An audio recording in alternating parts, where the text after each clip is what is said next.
Millionaire CEO never performed for years until he met his maid. The truth will make you cry. The champagne flute shattered against the marble floor, golden liquid spreading like spilled dreams. Alexander Sterling stood frozen in his penthouse bedroom, staring at the woman in the doorway, his new maid holding fresh linens, her eyes wide with concern rather than fear. For 5 years, no woman had seen inside this room. For 5 years, he'd been less than a man. But something in her gentle gaze made him want to believe in possibilities again. Welcome back to our channel, everyone. If you're new here, please hit that subscribe button and ring the notification bell to join our family of story lovers. Today's emotional journey will touch your heart in ways you never expected. Don't forget to comment below where you're watching from. I love connecting with viewers worldwide. I'm so sorry, Mr. Sterling. I knocked, but... Rosa Martinez stood in the doorway, still clutching the fresh linens, her voice soft with genuine concern. Get out. His voice was ice, but his hands trembled as he knelt to collect the broken glass. Let me help. I said get out. But Rosa didn't flee like the others had. Instead, she set down the linens and grabbed a towel from her cleaning cart. You'll cut yourself, she said simply, kneeling beside him. Alexander Sterling, CEO of Sterling Technologies, worth $2.8 billion, found himself speechless as this woman, this stranger, carefully picked up shards of glass with practiced efficiency. Her hands were steady where his shook. There, she said after a moment, depositing the glass in her waste bin. No harm done. These things happen. Not to me, he said quietly, the words escaping before he could stop them. Rosa looked at him then, really looked at him. Not at the Armani suit or the Rolex watch or the penthouse that cost more than most people earned in a lifetime. She looked at him and saw something that made her heart recognize a familiar pain. To everyone, she said softly, just in different ways. She left then, closing the door quietly behind her, leaving Alexander alone with the echo of understanding he hadn't felt in 5 years. Rosa Martinez hadn't planned to work as a maid. With a nursing degree and years of experience, she should have been in a hospital somewhere, healing people. But life had other plans. After David's death, after the medical bills had taken everything, she'd needed work immediately. The agency said Sterling paid well and asked no questions. Perfect for someone running from memories. She'd expected arrogance from a billionaire, maybe wandering hands or crude comments like her last employer. She hadn't expected the raw pain she'd seen in those grey eyes, the same look she saw in her own mirror each morning. Everything all right? Beatrice, the house manager, asked when Rosa returned to the kitchen. Fine, just startled Mr. Sterling, Beatrice snorted. That man startles at shadows. 5 years I've worked here and he's like a ghost. No visitors, no women, no life. Just work, and this empty palace. No women? Rosa found herself asking. Not since the divorce. Whatever that witch did to him, it broke something inside. Man's got everything but lives like a monk, a very angry monk. Rosa thought about those trembling hands, the shattered glass, the way he'd said, not to me, like perfection was a prison. She understood prisons. She'd built her own after David died, walls of routine and work to keep the pain at bay. The next morning, she knocked firmly before entering his bedroom. He was already gone, but the bed looked barely slept in. On the nightstand, a note in precise handwriting. Thank you for yesterday. A.S. She smiled despite herself. So the angry monk had manners. Their dance continued for weeks. She'd clean, he'd avoid. When their paths crossed, he'd nod stiffly while she offered gentle smiles. But slowly, things shifted. He started leaving his home office door open while she worked. She'd hum softly, old songs David used to love, and notice how the tension in his shoulders eased at the sound. You were a nurse, he said one afternoon, making her jump. She hadn't heard him approach. How did you... The way you handled the glass, efficient, practiced. And Beatrice mentioned your background. Rosa straightened from dusting his bookshelf. Yes, for 12 years. Why stop? The question hung between them. She could lie, make up something simple, but those grey eyes held their own pain, and somehow that made honesty easier. My husband got sick, cancer. I took care of him at home until after. The bills took everything. Nursing jobs wanted recent references, but I'd been gone 2 years. Cleaning was faster money. I'm sorry. 2 words, but the weight of them, the understanding, made her throat tight. We do what we must, she managed. Yes, he said quietly. We do. He turned to leave, then paused. The humming. Don't stop. It's nice. After that, their interactions grew longer. He'd ask about her day. She'd inquire about his work. Safe topics, but underneath a current of something deeper. Rosa found herself looking forward to work, to these moments of connection with a man who seemed as lost as she felt. You don't eat enough, she observed one evening, finding him in his office at 9 p.m., surrounded by empty coffee cups but no food. I forget, he admitted. That's not forgetting, that's avoiding. His eyes sharpened. I don't pay you to psychoanalyze me. No, you pay me to take care of your home. You're part of your home. The logic made him almost smile. Almost. I suppose you're going to insist on feeding me now. Would that be so terrible? He studied her for a long moment. I don't. I eat alone. So do I, she said simply. Maybe we could eat alone together. It became their routine. She'd prepare simple meals, nothing fancy, just good food, and they'd eat in his kitchen, not talking much, but somehow filling the silence with something better than words. He started gaining weight, looking less gaunt. She started humming more, remembering music beyond grief. Why Sterling Technologies? She asked one night over pasta. Why tech? Control, he answered without hesitation. Code does what you tell it. No surprises, no betrayal, just logic and outcomes. But no heart. Hearts are overrated, he said, but his tone lacked conviction. David was a programmer, she offered. He used to say code was poetry for machines, but his favorite part was making programs that helped people, the human element. David was your husband? She nodded. 3 years gone next month. Do you still love him? The question surprised them both. Alexander looked like he wanted to take it back, but Rosa considered carefully. I'll always love who he was, but I'm learning to let go of who we might have been. It's the might-have-beens that haunt us, don't you think? Yes, he said roughly. God, yes. That night he told her about Vivian, the wife who'd seemed perfect, who'd said the right things and played the right part, who'd laughed about his performance issues with her lover, recording it for posterity, who'd sent him the video during a board meeting, her cruel laughter echoing through his earbuds as his world crumbled. She said I was broken, defective, that I wasn't man enough for anyone. His hands clenched around his water glass. 5 years, and I still hear her laughing. Rosa reached across the table, covering his white knuckles with her warm hand. She was wrong. Was she? I can't. He pulled away, standing abruptly. I shouldn't have said anything. Alexander. His name on her lips stopped him. Being broken doesn't make you less of a man. It makes you human. Humans heal, he said bitterly. I just stay broken. Maybe you just haven't found the right person to heal with. The words hung between them, loaded with possibility. He fled to his office, but Rosa noticed he left the door open. Have you ever found healing in unexpected places? Sometimes the person who can mend our hearts comes when we least expect it. Share your thoughts in the comments below. The shift happened gradually, then all at once. Alexander started working from home more, timing his schedule to match Rosa's. She brought lunch to his office, staying to ensure he ate. Their conversations deepened, moving from safe to sacred.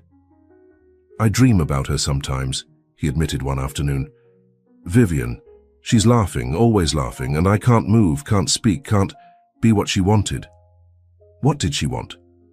A performing seal, someone to parade at parties and satisfy her in bed. When I couldn't, he trailed off. When you couldn't perform on demand, she blamed you instead of looking at why. He looked at her sharply. What do you mean? Rosa chose her words carefully. In nursing, we learned that physical intimacy is deeply connected to emotional safety. When trust is broken, the body often protects itself by shutting down. It's not weakness, it's survival. 5 years is a long time to survive. Yes, but surviving isn't living. I don't remember how to live. Then maybe it's time to learn again. Their eyes met and held. Something shifted in the air between them, delicate as spun glass and just as dangerous. Alexander looked away first. I should get back to work. But that night, he sought her out in the kitchen. Would you stay for dinner? Not to eat alone together, but to eat together. The distinction mattered. Rosa felt it in her quickening pulse. I'd like that. They cooked side by side, Alexander clumsy but determined. He told her about growing up with parents who showed love through achievements, not affection. She shared stories of her grandmother, who taught her that food was love made tangible. I haven't cooked since college, he admitted, massacring an onion. Here, she stepped behind him, guiding his hands. Like this, gentle but firm. He went very still. She realized how close they were, how long it had been since she'd touched someone beyond the casual. She should step back, she didn't. Rosa, he said, voice strained. I'm sorry, He turned in her arms, onion forgotten. Don't apologize, please. I need you to know that I'm not asking for anything, she said softly. Just this, just being here with you. Why? The word was raw, desperate. Why would you want to be here with someone like me? Because you see me, she said simply. Not the maid, not the widow, just me. And because when I'm with you, I remember what it feels like to matter to someone. You matter, he said fiercely. God, Rosa, you matter so much it terrifies me. She reached up, cupping his face gently. He leaned into her touch like a man starved for kindness. Then we'll be terrified together, she whispered. He kissed her then, soft and uncertain, like he'd forgotten how. Maybe he had, but Rosa kissed him back with all the patience in the world, and slowly, sweetly, he remembered. When they pulled apart, both were trembling. I'm scared, he admitted. Me too. What if I can't? What if I'm still? Then we'll face that together too. Alexander, I'm not Vivian. I don't need you to perform. I just need you to be here, with me, figuring it out as we go. I don't deserve you. That's not your decision to make. He laughed, surprised by her firmness. No. It's mine, and I choose you. Broken pieces and all. I choose you too, he whispered, even though I have no idea what I'm doing. Good thing I do, she teased gently. Nurse, remember, I'm excellent at helping people heal. Is that what this is? Healing? The beginning of it, maybe. They finished cooking together, the kitchen filled with warmth and possibility. When they ate, they sat side by side instead of across from each other. Small changes that felt monumental. I haven't felt hope in 5 years, Alexander said quietly. I'd forgotten what it felt like. What does it feel like? Like you, he said simply. It feels exactly like you. That night, Rosa stayed late. They talked until the city lights blurred together, sharing pieces of themselves they'd kept hidden. When she finally left, Alexander walked her to the door. Tomorrow? He asked, vulnerable as a child. Tomorrow, she promised. But tomorrow brought complications neither expected. You're what? Beatrice's voice echoed through the kitchen the next morning. Rosa, have you lost your mind? Keep your voice down, Rosa pleaded. He's your employer. There are rules, boundaries, and Mr. Sterling, he doesn't... He's healing, Rosa said firmly. We both are. Healing. Beatrice snorted. Is that what we're calling it now? It's not like that. Then what's it like? Because from where I'm standing, it looks like you're setting yourself up for heartbreak. That man has walls so high you'd need a rocket to get over them. Maybe I don't want to go over them. Maybe I want to help him take them down. Beatrice studied her for a long moment. You're in love with him. It's too soon for... Oh, honey, love doesn't check calendars, but be careful. Mr. Sterling's ex-wife did a number on him. I don't know the details, but I know he hasn't been the same since. I know about Vivian. Do you? Do you know she still calls sometimes? That she's been trying to get back in his good graces now that her lover left her broke? Rosa felt cold. She calls. Once a month, like clockwork. He never takes them, but she keeps trying. Woman's like a bad penny. The rest of the day, Rosa couldn't shake her unease. When Alexander found her that evening, he knew immediately something was wrong. What is it? Vivian calls you. His face shuttered. Beatrice. Why didn't you tell me? Because she doesn't matter. I don't answer. I don't engage. She's the past. A past that calls monthly doesn't sound very past tense. He caught her hands. Rosa, look at me. Vivian destroyed who I was. But you're helping me discover who I can be. That's all that matters. What does she want? Money. Forgiveness. Another chance to humiliate me. I don't know and I don't care. Maybe you should talk to her. Get closure. No. The word was sharp. She doesn't deserve words from me. She doesn't deserve anything from me. But maybe you deserve to tell her that. Maybe you deserve to show her she didn't break you permanently. Alexander pulled her close. Is that what you think? That I need to prove something to her? Not to her. To yourself. He was quiet for a long moment. What if talking to her undoes everything? What if I hear her voice and become that pathetic man again? Then I'll be here to remind you who you really are. And who's that? The man who's learning to cook because it makes me smile.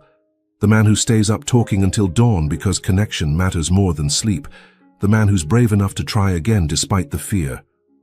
That man only exists because of you. No, Rosa said firmly. He always existed. You just needed someone to see him. If you're loving this story about second chances and healing, don't forget to hit that like button and share it with someone who needs to hear that love can heal the deepest wounds. The call came 3 days later. Rosa was organizing Alexander's closet when his phone rang. She saw the name flash, Vivian. Alexander, she called. He appeared in the doorway, saw his phone in her hand, saw the name. His face went white. You don't have to, Rosa started, but he took the phone, something determined in his eyes. Yes, I do, he answered on speaker. What do you want, Vivian? Alex, finally. I've been trying to reach you for months. The voice was honeyed poison, artificially sweet. How are you, darling? I'm not your darling. What do you want? So cold. That's not like you. Or, wait, it is, isn't it? Cold in every way that matters. Rosa saw his jaw clench, moved to leave, but he caught her hand, holding tight. If you called to insult me, this conversation is over. No. Wait. I'm sorry. That was old habits. I'm calling because I need to see you. To explain. There's nothing to explain. You made yourself perfectly clear in that video. Vivian's laugh was nervous now, not cruel.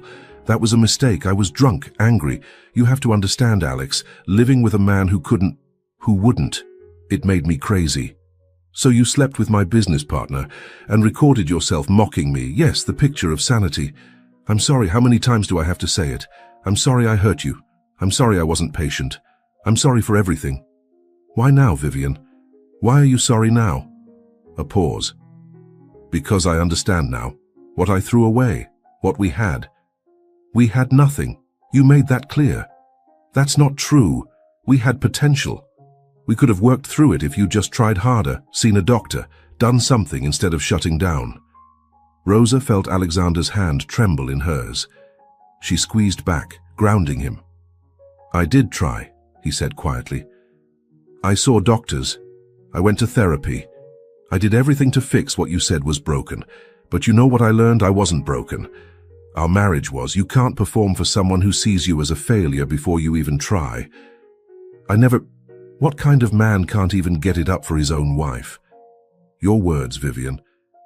Maybe if you were a real man, I wouldn't need to find satisfaction elsewhere. Also, your words. He's like a Ken doll, all looks and no function. Should I continue? I was hurt. You were cruel. There's a difference. Alex, please. I made mistakes, but so did you. You were so focused on work, so distant. I felt like I was married to a ghost. Because every time I tried to be present, you reminded me of how I was failing you. Do you know what that does to a person? To constantly be told you're not enough. Rosa moved closer, her free hand resting on his back. He straightened at her touch. I know now, Vivian said, her voice smaller. Richard left me. Said I was impossible to please, that nothing was ever enough. I finally understood how you must have felt.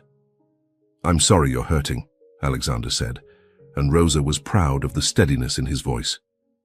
But that doesn't erase what happened between us. Couldn't we try again? I've changed, Alex. I've grown. And I know you haven't been with anyone since me. We could take it slow, rebuild. I'm with someone.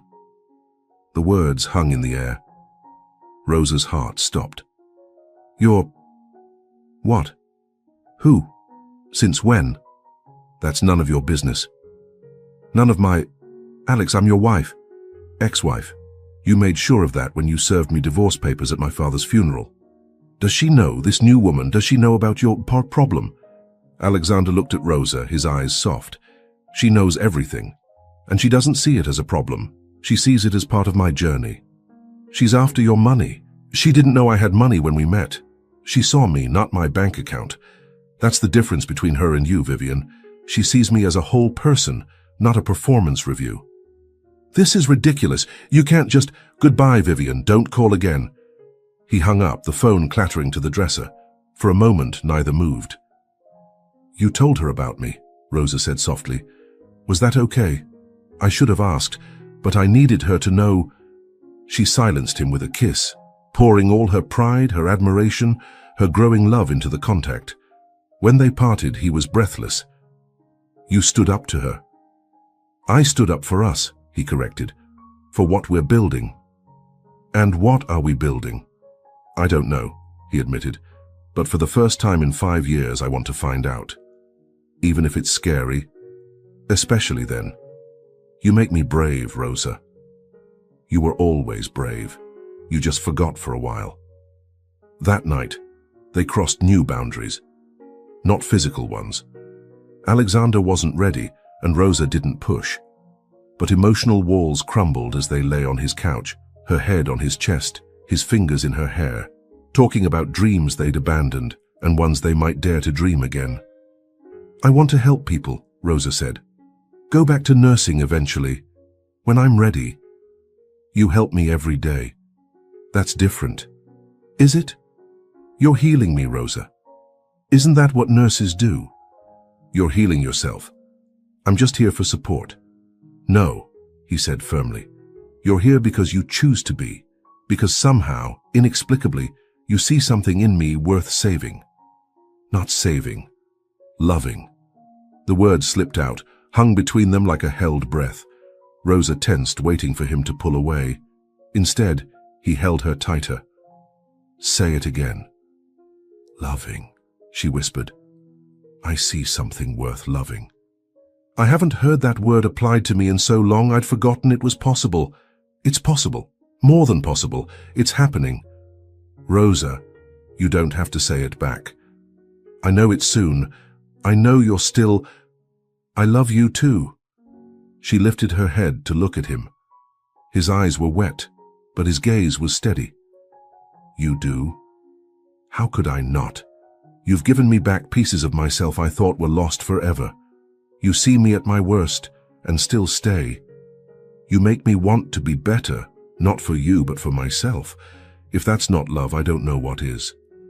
Alexander, I know I'm not whole yet. I know there are things I still can't. But I'm trying. For you. For us. Not just for us, Rosa said firmly. For you. You deserve to be whole for yourself, not anyone else. When did you become so wise? Somewhere between the broken glass and burnt onions. He laughed, the sound rich and real. I love you, Rosa Martinez. Completely, desperately, terrifyingly. I love you too, Alexander Sterling. Patiently, steadily, eternally. They sealed the promises with kisses, each one a step toward healing, toward hope, toward a future neither had dared imagine. But the path to healing is rarely smooth, and their biggest challenge was yet to come. The news broke a week later. Someone had seen them together, Alexander helping Rosa with groceries, looking happier than anyone had seen him in years. The photo made the business blogs first, then mainstream media. Tech billionaire's new romance with household staff. Sterling's rebound, from socialite to service worker. CEO's Cinderella story, real love or publicity stunt. Alexander threw his tablet across the office. Rosa found him there, surrounded by the shattered remains of his brief peace. They make it sound sordid, he said without looking up. Like I'm some predator taking advantage of you. Or like I'm a gold digger taking advantage of you, Rosa countered, sitting beside him. Neither is true. The board is concerned. My lawyers are concerned. Everyone's concerned except the two people who actually matter. Then maybe we should remind them who matters. He looked at her then. What do you mean? You've been hiding for 5 years, Alexander. Maybe it's time to stop. You want me to go public, to parade our relationship for the media? No. I want you to live your life without shame, to stop letting fear of judgment keep you in this tower. It's not that simple, isn't it? She took his hands. You're one of the most powerful men in the city. Use that power. Show them that love isn't about status or expectations. It's about connection. And if they tear us apart, if they dig into your past, your pain, then we face it together, like we've faced everything else. Alexander studied her for a long moment. You're not afraid? I'm terrified, but I'm more afraid of letting them win, of letting their narrow minds dictate our happiness. Vivian will use this. She'll twist it, make it ugly. Let her try. She has no power over us unless we give it to her. When did you become my strength? The same time you became my hope. He pulled her close. I don't deserve you. We've discussed this, not your decision. Rosa, there's something else. The board wants to meet you to assess the situation. Then let's meet them. You don't understand. These people are sharks. They'll try to buy you off, scare you away. I've faced scarier things than rich people in suits. Have you? I held my husband's hand while he died. I rebuilt my life from ashes. I fell in love with a man who thought he was unlovable. Your board doesn't scare me. Alexander kissed her fiercely. You're incredible. I'm yours, that's all that matters. The meeting was scheduled for Friday. Alexander tried to prepare her, but Rosa had her own plans. You want to what? Alexander stared at her. Cook for them, feed them, show them who I really am. Rosa, these people dine at Michelin-starred restaurants. They're not going to be impressed by food made with love, by someone who cares about more than impressing them. Maybe that's exactly what they need. This isn't a movie. You can't win them over with a home-cooked meal. Watch me. And he did. Rosa arrived at the boardroom with containers of her grandmother's recipes, comfort food elevated by skill and care. She served each board member personally, meeting their surprised eyes with calm confidence. Mr. Harrison, she addressed the lead board member, Alexander tells me you have 3 daughters. This is my grandmother's soup. She used to say it could cure anything from broken hearts to broken deals. The older man, caught off guard by her directness, actually smiled. My grandmother made something similar. Then you know the secret ingredient is patience, something I have in abundance. She moved around the table, serving and charming, completely at ease. Alexander watched in amazement as his cutthroat board slowly succumbed to her warmth. Now, Rosa said, taking her seat beside Alexander. You have concerns about our relationship. Ask me anything. You're very direct, Harrison observed. Life's too short for games. Alexander's had enough of those. You know about his history? I know Vivian broke something in him that he's working to repair. I know he's brilliant and kind and deserves love like anyone else. I know you're worried I'm after his money, or that I'll hurt him like she did. And I can't prove my intentions with words. Only time will show you who I am. But I can tell you this, I loved him before I knew he was wealthy. I loved him when he was just a lonely man who couldn't eat a proper meal. I'll love him if he loses everything tomorrow. That's easy to say. Mr. Harrison, Rosa interrupted gently, I've already lost everything once. My husband, my career, my savings. I know what rock bottom looks like. I also know that love isn't about what someone can give you. It's about who they are when everything else falls away. And who is my son when everything falls away?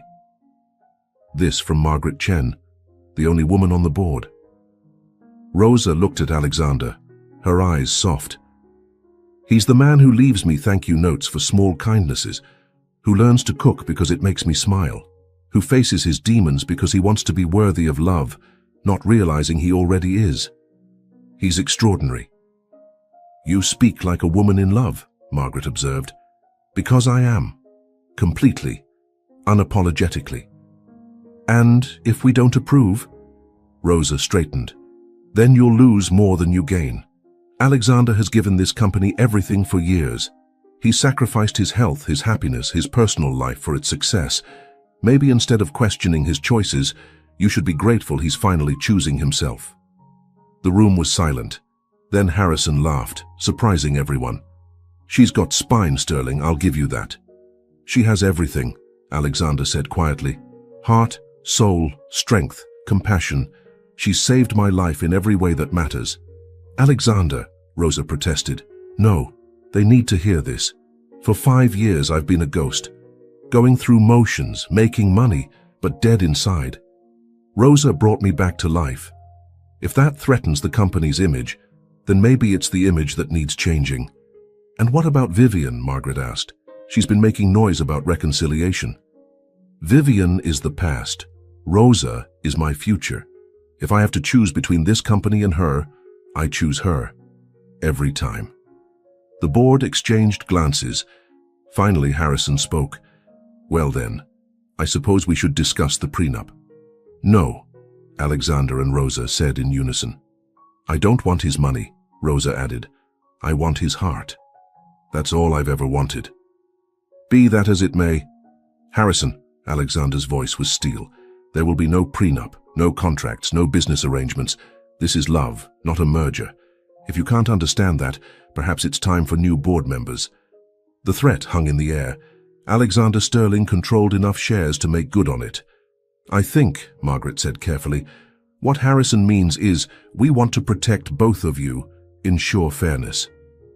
The only fairness I need is Alexander's trust, Rosa said, and he has mine. Completely. Have you ever had to fight for love against outside opinions? Sometimes the greatest act of courage is choosing happiness, despite what others think. Let me know your thoughts below. The meeting ended with grudging acceptance. As they left, Margaret pulled Rosa aside.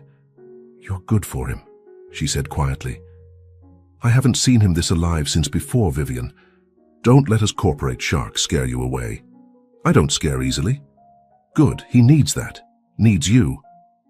In the elevator, Alexander pulled Rosa close. You were magnificent. I was terrified.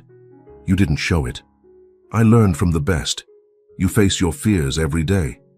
With you, they don't seem so scary. That's the point of partnership, facing things together. Rosa, I want more than partnership. She looked up at him. What do you mean? I mean, he stopped the elevator, turning to face her fully. I mean, I want everything. Marriage, family, growing old together. I want to wake up next to you for the rest of my life. Alexander, I know it's fast. I know we should wait. But I've already lost 5 years to fear. I don't want to lose another day. Are you proposing in an elevator? I'm proposing everywhere, in elevators, in boardrooms, in kitchens while you teach me to cook. I'm proposing with every breath until you say yes. You haven't actually asked a question. He dropped to one knee right there in the stopped elevator. Rosa Martinez, you've shown me that broken doesn't mean worthless. that love is patient and kind and doesn't keep score. You've given me back myself and shown me who I could be. Will you marry me? You don't have a ring. I have 12. I've been carrying them around for a week trying to find the perfect moment. 12 rings. I couldn't decide. Nothing seemed good enough for you. Rosa laughed through her tears. Oh, Alexander, only you would buy a dozen rings because one wasn't perfect enough. Is that a yes? That's a yes to you, to us, to facing whatever comes next together. Even if we still can't. Alexander Sterling, listen to me. I'm not marrying you for your performance in bed. I'm marrying you for your performance in life, for how you show up every day, trying to be better, for how you love with your whole heart once you let yourself, for the man you are, not the function you think you're failing. I want to be whole for you. You already are. Everything else is just details we'll figure out together. He slipped a ring on her finger, a simple band with a single pearl. This was my grandmother's, the only one that felt right. It's perfect, you're perfect. Far from it. Perfect for me, then. They kissed as the elevator started moving again, heading up instead of down. Toward the penthouse, toward their future. Toward a life neither had imagined but both desperately wanted. The wedding was small, intimate, just family and close friends in the rooftop garden of Alexander's building. Rosa wore a simple cream dress, Alexander a suit without a tie. They wrote their own vows. Rosa, Alexander began, his voice steady despite the emotion in his eyes. 6 months ago, I was drowning in my own darkness. You didn't just throw me a lifeline, you jumped in after me. You saw past the broken pieces to the man I could be. You taught me that strength isn't about being invulnerable, it's about being brave enough to be vulnerable. I promise to love you on the good days and the difficult ones, to support your dreams as you've supported my healing, to never take for granted the miracle of your love. Rosa was crying before he finished, not caring who saw. Alexander, you say I saved you, but the truth is we saved each other. You reminded me that my heart could still feel joy after loss, that love wasn't something that happened only once. You showed me that patience and understanding could heal wounds I thought were permanent. I promise to stand beside you through whatever comes, to celebrate your victories and hold you through your struggles, to love not just who you are, but who you're becoming. Beatrice sobbed loudly from the front row. Even Harrison had to clear his throat. But the most beautiful sight was Alexander's face, open, joyful, unashamed of the tears on his cheeks. I now pronounce you husband and wife, the officiant said. You may kiss your bride. The kiss was tender, a promise sealed. As they turned to face their guests, Rosa caught sight of someone at the garden entrance. Vivian, dressed in black, like she was attending a funeral. Alexander saw her too, stiffened, but Rosa squeezed his hand. Together, she whispered. They walked toward Vivian, united. She looked smaller than Rosa had imagined, her perfect facade cracked. I had to see for myself, Vivian said. Had to know if it was real. It's real, Alexander said simply. Vivian studied Rosa. You're not what I expected. Neither are you, Rosa replied honestly. He looks happy. Really happy. Not just performing happiness for cameras. He is happy. We both are. I never made him look like that. It wasn't accusatory, just sad. I tried to force him to be what I wanted instead of loving who he was. We all make mistakes, Rosa said gently. The important thing is learning from them. Vivian laughed bitterly. Very gracious of you. The new wife being kind to the ex. I'm being kind to a woman in pain, Rosa corrected. I know what that feels like. He told you everything? Everything. And you still wanted him. Because of everything. His struggles made him who he is. A man who understands that love requires work, patience, and acceptance. Vivian looked between them for a long moment. I'm sorry, she said finally. To both of you. Alexander, I'm sorry for the cruelty, for making you feel less than, for being so caught up in my own needs that I couldn't see yours.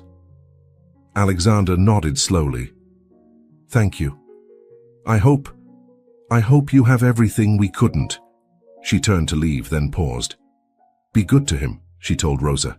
He deserves that. I will. After Vivian left, Alexander pulled Rosa close. On our wedding day. She showed up on our wedding day. And it's okay. We faced her together. She has no power over us now. How are you so strong? I'm not strong. I just love you more than I fear the past. Mrs. Sterling, he said, testing the words.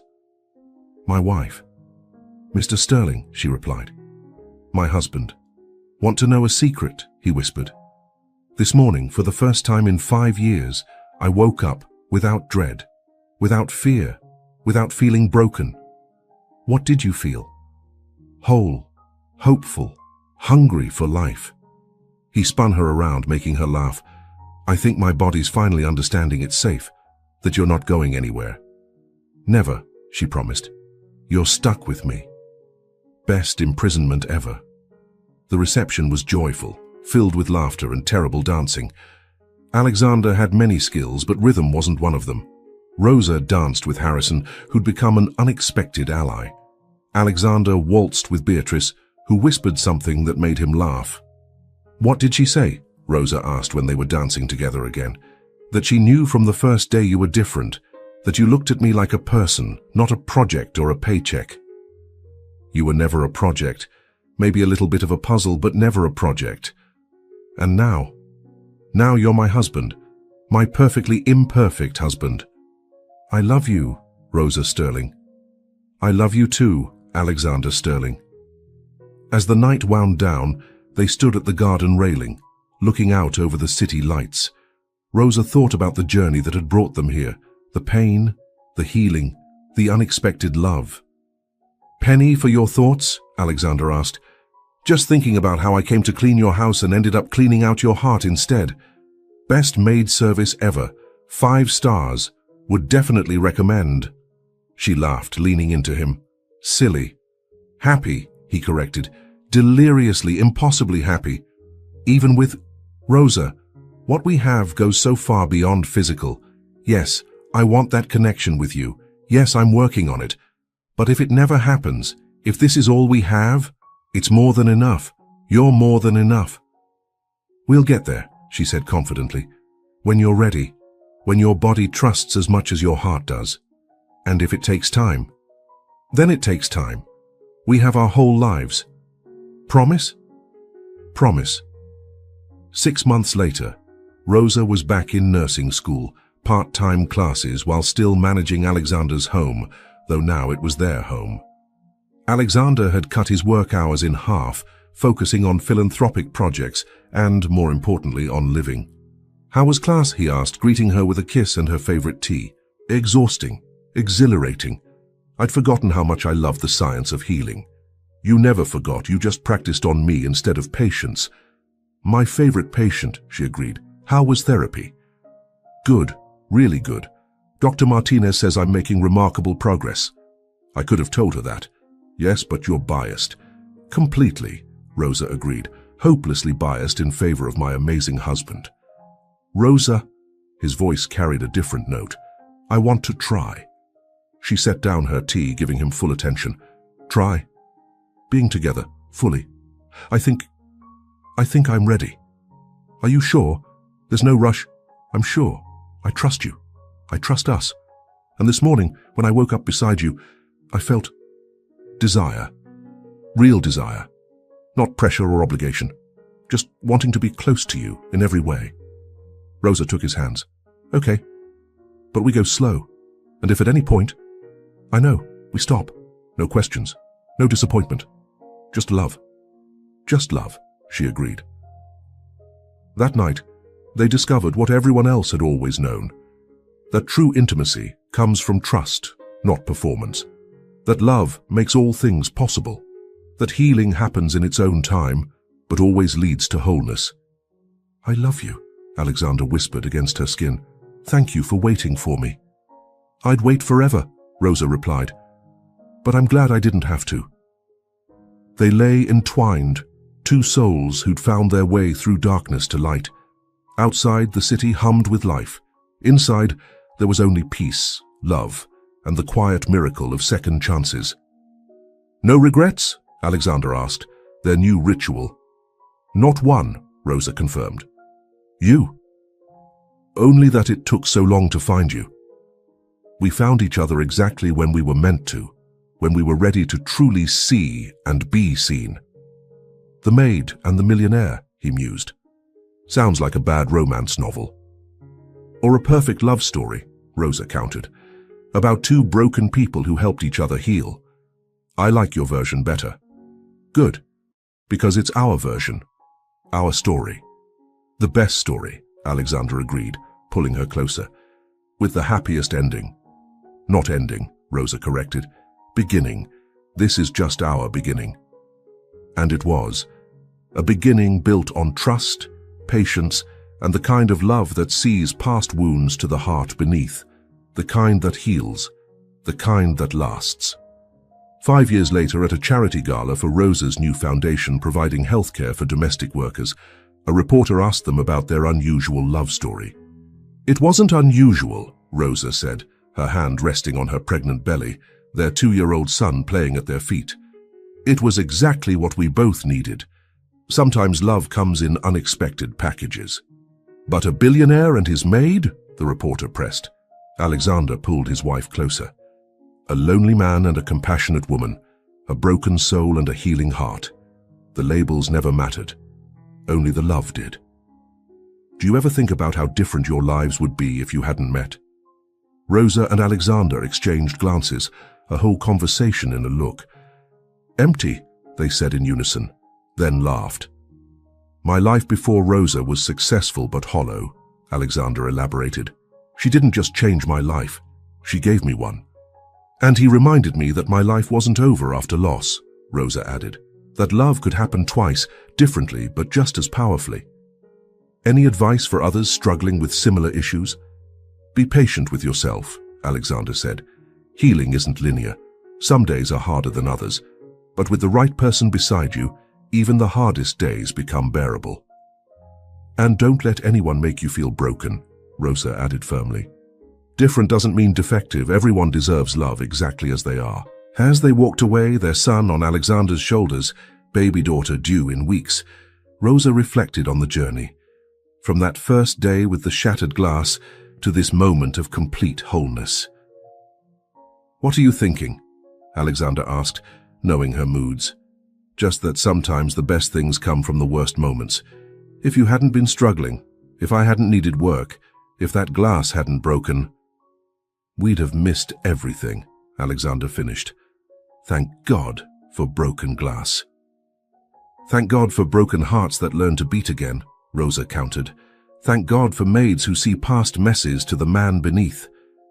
Thank God for millionaires who value hearts over performance. Thank God for you, Alexander said simply. Thank God for us, Rosa corrected, and knew it was the deepest truth of all. Their son giggled from his perch, pointing at birds overhead. Their daughter kicked within her womb. Alexander's hand found hers, wedding rings clicking together. Life was full, rich, real, perfect in its imperfection, whole in ways that mattered, complete in love, the truth that makes you cry. Sometimes the greatest love stories begin with the deepest wounds. Sometimes healing comes from unexpected places.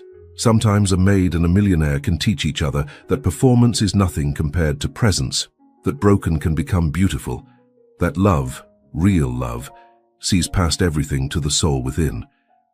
And sometimes, just sometimes, that's more than enough. It's everything. Thank you so much for joining me on this emotional journey of healing, love, and second chances.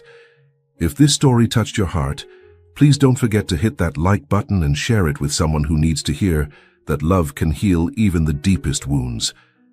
I'd love to hear your thoughts in the comments below. Have you or someone you know faced similar struggles? Do you believe that true love transcends physical limitations? Remember, everyone deserves love and understanding, exactly as they are. Until next time, keep believing in love, in healing, and in the power of compassion to transform lives. This is your reminder that you are worthy of love, just as you are. Stay blessed, and I'll see you in the next story. Get that crying baby out of here. This is not a damn daycare. The words sliced through the quiet like a blade, sharp and cruel. Heads turned, forks froze midair. The ambient jazz, once elegant, now felt mocking. A billionaire CEO sat in the center of it all, frozen, not because he didn't hear the insult, but because he didn't know what to do. His son, 11-month-old Theo, was screaming, not fussing, not crying softly, screaming red-faced, fists clenched, as if the world had betrayed him. Richard Langston, a man worth $3.8 billion, according to Forbes, who had negotiated mergers, crushed boardrooms, and dismantled empires, with a stare now looked like a man cornered. His designer suit couldn't hide the sweat pooling near his collar. The room, filled with Manhattan's finest, began to buzz with judgment. He tried everything. A pacifier, a bottle, his assistant's help. Nothing worked. And now, his night was spiraling into a public relations nightmare. Until she walked in. From behind the velvet curtains separating the dining room from the kitchen, a young black waitress stepped forward. Simple ponytail, clean white sneakers, pressed apron, and eyes that didn't flinch. "Let me try," she said gently. The manager shook his head, mouthing something about protocol. Richard didn't even glance, he just nodded. He was out of options and out of pride. She approached, arms open, voice soft like a lullaby, and within seconds, silence. Not the awkward kind, not the forced kind. The kind of silence that feels like peace, the kind no one could buy. Some stared in disbelief. Others whispered, surprised that the one person who wasn't supposed to matter just became the most important one in the room. This wasn't just a moment. It was the start of something bigger. A story not about wealth, but about grace. Not about noise, but about presence. This is a black story worth remembering, and you'll want to stay till the end. Because what happened next changed more than just one night. Amara Johnson wasn't supposed to be on the floor that night. Her shift was a last-minute swap. Her roommate had an exam, and Amara needed the extra hours to help cover their electricity bill. That's the kind of thing people like her did: adjusted, adapted, kept going, even when no one noticed. At 23, Amara lived in a modest third-floor walk-up in Brooklyn, split between 3 roommates. She studied psychology at NYU during the day, then clocked in at Maison Lennox, a high-end French restaurant in Midtown Manhattan, most evenings. She didn't love serving overpriced foie gras to people who rarely looked her in the eye, but it paid, and she was used to the double takes. People often assumed she was just there to bus tables or clean restrooms, not because of how she acted, but because of who she was: a young black woman, working in a place where waitstaff usually didn't look like her. Amara had grown used to the microaggressions, the smiles that weren't really smiles, the "can I speak to someone else?" glances, the way customers sometimes waved her over like she was invisible until they needed something, and yet, she never let it show. Her mother had always told her, "You walk with dignity even when they won't give you the floor." Her beauty was undeniable, but understated: smooth skin, sharp cheekbones, warm eyes that held stories she didn't often share. Her uniform was always pressed, her shoes spotless. She never wore perfume or bold colors, not because she didn't want to, but because she knew the unspoken rules of spaces like this. Be perfect, but not too much. What no one at that restaurant knew, not the guests, not even her manager, was that Amara had spent 3 summers volunteering at a children's grief camp. She'd held toddlers who had lost parents, talked 8-year-olds through panic attacks, taught teens how to breathe through the pain. She wasn't just kind, she was trained. And yet, none of that mattered in a room full of people who only saw her as the black girl who brings the wine. Until that moment. Until that baby cried. Until the room filled with discomfort and sideways glances. Until the billionaire froze. And Amara Johnson stepped forward, not to be noticed, but to serve. Not just food, but something rarer. Something the entire room had forgotten how to give. Humanity. It happened just 30 minutes before the baby cried. Amara was serving table 7, a group of well-dressed men in custom suits and Rolex watches, clearly regulars. One of them, older, mid-50s, silver hair, cufflinks shaped like $signs, was particularly loud. He had already waved her off once when she offered him sparkling water, grunted when she asked about his steak temperature. Typical. But it was when she bent down to pick up a napkin from the floor that it happened. He chuckled and said, just loud enough for the others to hear, "Guess they'll let anyone in these days, huh? You must be one of those diversity hires." The table burst into uncomfortable laughter. Not real laughter. The kind men use when they don't want to challenge the one holding the check. Amara froze. Just for a second. Long enough to register that it wasn't a mistake. It wasn't a misunderstanding. It was meant to sting. She stood up slowly, spine straight, face calm, but her eyes said everything. She looked him dead in the face and smiled. "Would you like lemon with that?" she asked, her voice even, her tone professional. He waved her off again. "I'm good, sweetheart. Just bring the check, and maybe smile a little more. You people have such pretty teeth."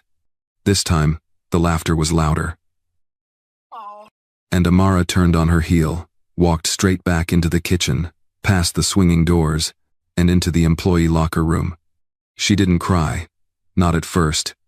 She just stood there, hands gripping the edge of the metal sink, staring at her reflection under the harsh fluorescent lights, her pulse in her ears, her jaw clenched tight. Then it came. A single tear, then another. Not because of the words, but because of how normal it felt. How many times had this happened in smaller ways? The comments, the stares, the fake compliments, the pitying smiles. It wasn't new. But tonight, something in her broke. Maybe it was the exhaustion. Maybe it was the silence that followed the way no one from the staff stepped in. Not the manager. Not even the bartender who had overheard everything. She wiped her face quickly, fixed her collar, and straightened her name tag. Because Amara Johnson knew one thing. Dignity doesn't wait for justice. Sometimes, you bring it with you even if no one else is willing to offer it. And with that, she stepped back out onto the floor. Just in time to hear a baby start crying. It started as a whimper. A soft, restless sound, the kind babies make when they're tired, overstimulated, or just done with the world. No one paid attention at first. In a restaurant full of crystal glassware and hushed voices, background noise was expected. But then the whimper grew louder. By the time the lobster risotto was served at table 9, baby Theo Langston was screaming. Not fussing, not the cute, high-pitched wail of a baby needing a diaper change. This was deeper, raw, a guttural cry that came from his chest, red face, fists clenched, eyes wide with panic. He sounded like he was in pain, like something inside him had cracked open and there were no words, only noise. Richard Langston, the billionaire tech CEO with a reputation for being ice-cold in negotiations, sat helplessly in his chair. His face was stone, but his eyes were bloodshot. The kind of exhaustion that no amount of money could fix. He had tried everything. He offered Theo a bottle, a pacifier, a toy shaped like a rocket ship. His personal assistant, Karen, even tried playing calming music from her phone under the table, classical Mozart, baby edition. Nothing worked. The cries only grew louder. Customers began shifting in their seats. A man in a navy blazer let out an audible sigh. A woman turned around with a dramatic headshake. One couple asked their server to move them to the back patio, even though it was drizzling outside. And Richard just sat there, bouncing Theo gently on his lap, murmuring empty words. "It's okay, buddy. Come on now." But it wasn't okay. Not for Theo, not for Richard, not for anyone in that room. Theo had been like this ever since his mother passed 3 months ago, unexpectedly, in her sleep. Since then, Richard had been trying to juggle million-dollar board meetings and midnight feedings. Most days, he managed to hold it all together. Tonight was not one of those nights. The pressure, the whispers, the heat rising in the back of his neck, the embarrassment. This was his worst fear unfolding in real time. He wasn't just a CEO anymore. He was a father on the edge. And his son was crying so loudly, it felt like the whole world was watching him fall apart. Amara wasn't supposed to be part of the scene unfolding before her. But as the baby's cries rattled through the marble and glass of Maison Lenox, something shifted in her body. She had carried trays. She had taken orders. She had endured microaggressions with a polite smile all night. But this wasn't about service. This was about instinct. From across the room, she could see Richard Langston crumbling, the man who had been on the cover of Forbes, The man whispered about in tech circles like some kind of prophet. He was now a father with shaking hands and a red-faced baby who refused to be soothed. Guests were turning their heads, their expressions ranging from irritated to disgusted. A woman near the corner table was already searching her purse, likely for noise-canceling earbuds. Another man gave Richard a glare that said everything. Control your child. That was the moment Amara stepped forward. She wasn't sure what she would do, only that she couldn't do nothing. She approached slowly, pausing just a few feet from the high chair where Theo wailed, red and panicked. "Let me try," she said softly, her voice barely above a whisper. Troy, the restaurant manager, stiffened at the bar. "Amara, that's not your place," he muttered, clearly nervous. "This is not your table. That's Langston. We can't risk." But Richard looked up. And in his eyes, Amara didn't see power. She didn't see status. She saw a man silently begging for help. He gave her the smallest nod. She stepped forward. Kneeling beside Theo, she didn't make a sound. No baby talk, no sudden movements, just presence. Her arms extended, offering comfort, not control. To everyone's disbelief, Theo leaned in. She scooped him up gently, letting his head rest against her shoulder, pressing him into the rhythm of her breath. Her arms wrapped around him not like a stranger, but like someone who understood pain and didn't ask questions about it. Within seconds, the noise stopped. The screaming melted into a few shaky hiccups. Then, silence. A thick, reverent silence. The room was stunned. Forks paused. Conversations froze mid-sentence. For a few seconds, even the music seemed to hold its breath. And in the middle of it all, Amara stood still, rocking a billionaire's baby, as if he were her own. She didn't smile. She didn't gloat. She just held him. Because sometimes, the most radical thing you can do in a world full of noise is care. The silence that followed was not the kind people celebrated. It was the kind that made people shift in their seats, unsure of what to say or how to feel. A few guests stared in awe, their expressions softening as they watched the baby melt into Amara's arms like he had known her all his life. Others didn't hide their discomfort not at the baby, but at who had silenced him. It wasn't lost on anyone that Amara was a young black woman holding the baby of one of America's wealthiest white CEOs. And that contrast, that unexpected image stirred up reactions that had little to do with the baby.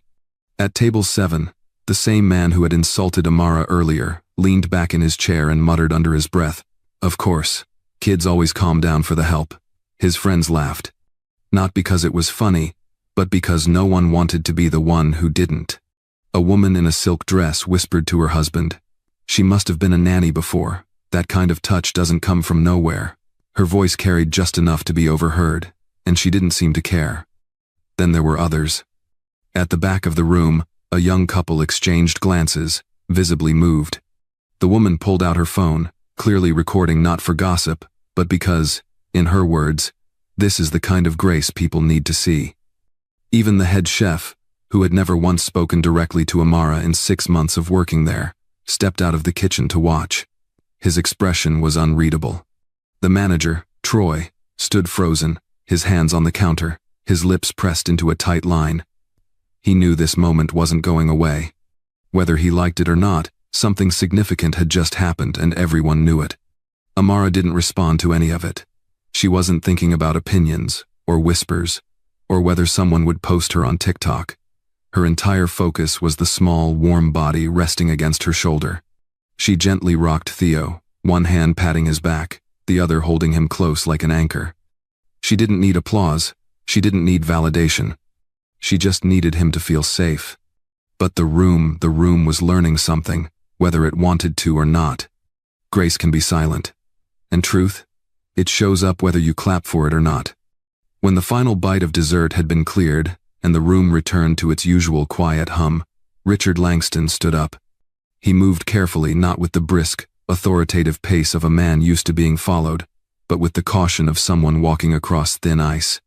He approached Amara near the service station, where she was gently shifting Theo to keep him asleep on her shoulder. He stopped a few feet away and cleared his throat, unsure of what to say. "Thank you," he said finally. Amara didn't turn right away. She adjusted Theo's position, making sure his tiny head was supported before replying, "You're welcome."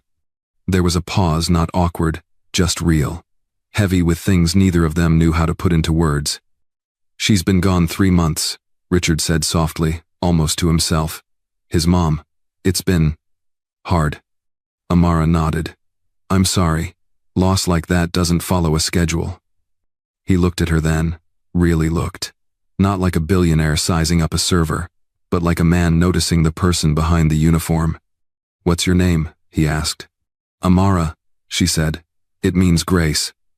Richard nodded slowly, as if that explained something he hadn't understood until now. He glanced down at Theo, now completely still in Amara's arms, his breath slow and even. "You calmed him like no one else has," Richard said, a trace of wonder in his voice. "Not even me." "I didn't do anything special," she said, but there was warmth in her tone. "I just held him." "Sometimes," he replied, "that's everything." Another pause, more comfortable this time. Amara finally looked him in the eyes, not with challenge, not with fear, but with steady presence. "Kids don't need much," she said. "They just need to know someone's not going to leave when it gets loud." Richard blinked. That sentence hit deeper than he expected. "I'm not sure I'm very good at this," he admitted. "No one is," Amara replied. "Not at first." For a man who had dominated rooms with words, tonight he was silent more than not. And maybe that was the first step, not talking over the pain, but listening to it. And tonight, for the first time in a long time, someone listened to him too. That night, after the restaurant had emptied and the last of the silverware was stacked, Amara stayed late to finish closing duties. Theo had long since been returned to Richard's arms, sleeping soundly, still clinging to the sleeve of Amara's uniform until the very last second. She hadn't expected him to wait, but he did. Richard stood near the coat check, holding Theo with one arm, his jacket slung over the other, looking far from the high-powered executive the media loved to dissect. He looked like a man holding the pieces of a world he didn't know how to rebuild. "I'm sorry if I made things awkward earlier," he said as she approached. Amara gave a small smile. "You didn't, not compared to everything else tonight." He gave a short breath, part laugh, part sigh. "Can I ask you something?" he said. Amara nodded. You handled him like you'd done it 100 times. That wasn't just instinct, was it?" She hesitated. For the first time that night, her confidence wavered just slightly. "My mom was a nurse," she said quietly. "Mostly worked hospice care. At night, she'd babysit for kids in our building. A lot of them had parents who worked double shifts or didn't come home at all." She paused, eyes fixed on a smudge on the marble floor. "I used to help her. Learned early how to hold a crying child, how to breathe slow enough that they started breathing with you." Richard said nothing. "She passed last year," Amara added. "COVID complications. By the time they took her seriously, it was too late." Richard's grip on Theo tightened. "She waited 6 hours in an ER waiting room," she continued, "was told someone with insurance would get seen first." There was no bitterness in her voice, no anger, just truth, laid out plain and bare. "I'm so sorry," Richard said softly. Amara shrugged gently. "You don't have to be. I carry her with me. Every time I help someone breathe again." It wasn't meant to be profound, but it hit Richard harder than any keynote he'd ever heard. In her quiet strength, he saw everything he'd been missing, not just in parenting, but in life. And for the first time in months, the ache in his chest felt just a little lighter.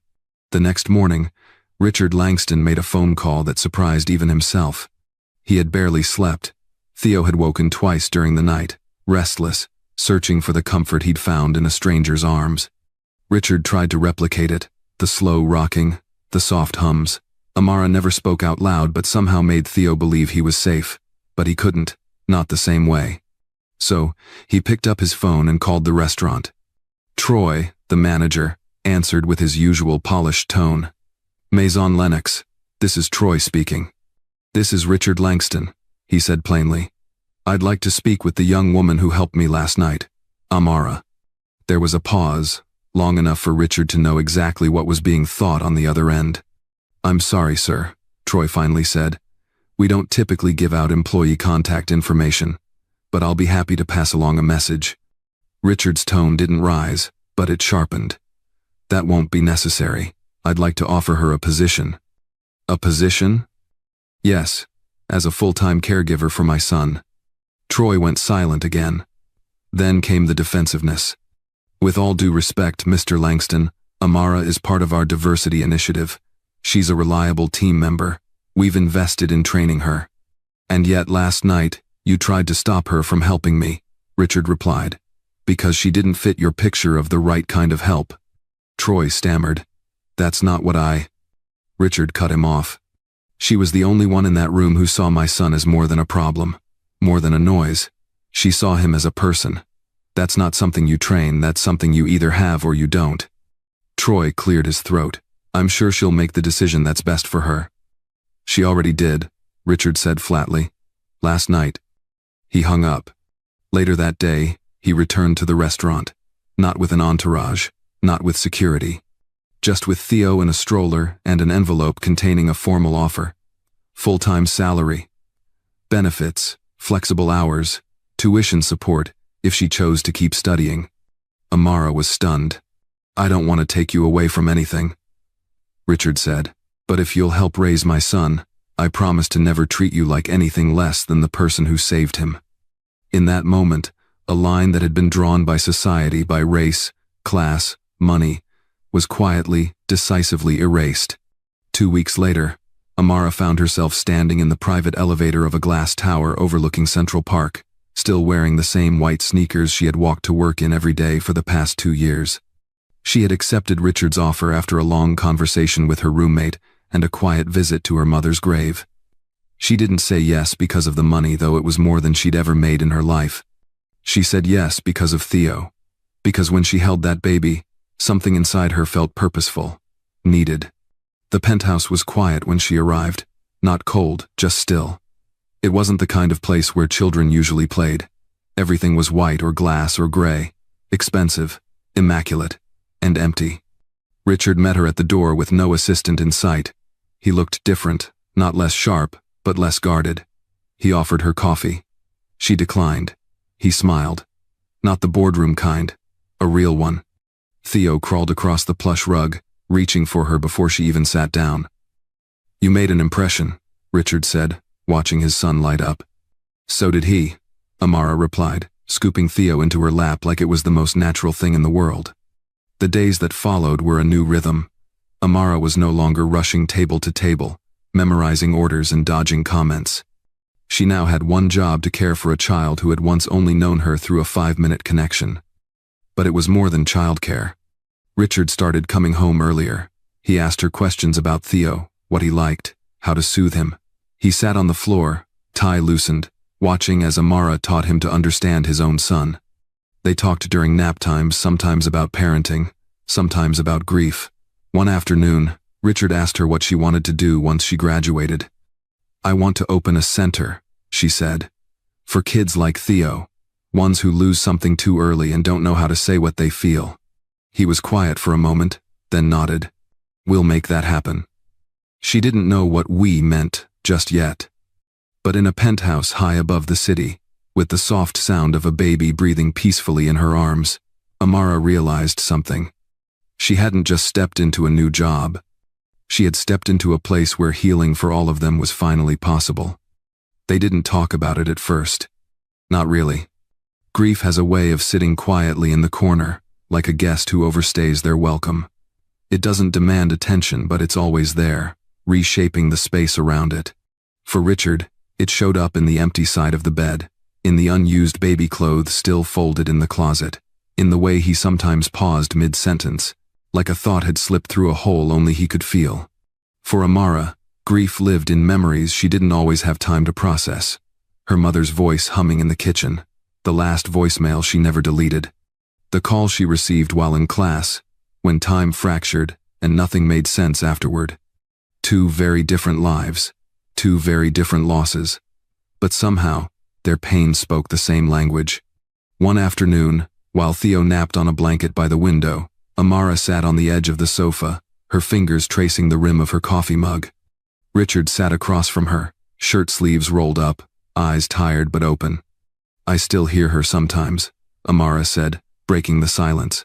Not in a creepy way. Just in the things I say. In how I hold him. Richard nodded slowly. I still reach for her in the morning, he admitted. It's the first thing I do even now, like my body hasn't caught up to the truth. They sat with that for a while. Not to fix it. Just to feel it. I used to think grief was something you moved through, Amara said. Like a tunnel. But it's not. It's more like a room, and you just learn how to live inside it. Richard looked at her, and for once, he didn't hide what was in his eyes. You make the room less cold. It wasn't romantic. Not yet. It wasn't even close to that. But it was honest. And sometimes, honesty is the only light that can cut through the dark. They didn't need to be each other's solution. They had simply become mirrors reflecting the parts of one another that still needed space to heal. And in that quiet, shared understanding, something began to grow. Not love.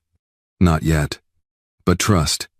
The kind that comes from surviving the same storm and choosing, somehow, to stay in the boat together. It didn't happen overnight. There was no dramatic transformation, no sweeping music or movie-like montage of healing and smiles. It was slow, gentle, real. Amara continued to care for Theo not just as a job, but as a calling. She became more than a caretaker. She became a rhythm in the boy's life. The laughter in the morning, the calm in the evening, the constant in a world that had shifted too soon. Richard, in turn, began to reintroduce himself to fatherhood. Not as a man performing it, but as someone learning it. Awkward at first, clumsy in the way most men are when they're used to being in control. But he tried. He showed up, and Amara, without judgment, guided him through it all. They didn't need to say much. The house slowly changed on its own. Toys left out without guilt. Laughter echoing through high ceilings. One corner of the living room slowly transforming into a children's reading nook. One day, Theo took his first steps toward Amara, and she cried, holding him like he had just given her a reason to believe in something bigger than pain. That night, Richard looked at her from across the kitchen island and said, "You've changed everything." She smiled, brushing a curl behind her ear. "Number. You just stopped running from it." They never made it about race. But it was always there, the quiet awareness of how unlikely this story was. How a young black woman from Newark ended up in the home of a billionaire, not as a statistic or stereotype, but as someone essential. And maybe that's the real story. Not the viral headlines or whispered gossip from fancy dinner parties. But this. Sometimes the people we overlook are the ones who end up saving us. Sometimes Grace walks in wearing sneakers and carrying a burden no one sees and still chooses kindness anyway. And sometimes, the life you thought had shattered gets rebuilt through the most unexpected hands. That's the kind of story we don't hear enough. A story of healing, of shared humanity, of barriers broken not with speeches, but with presence. So, if this touched you even for a moment, let it remind you of something. We all have the power to hold someone together, even when we ourselves are falling apart. That's what Amara did. That's what we can all do, in our own way. If this black story moved you, don't just scroll away. Hit the like button, share it with someone who needs to hear it, and subscribe for more stories that bring us back to what truly matters.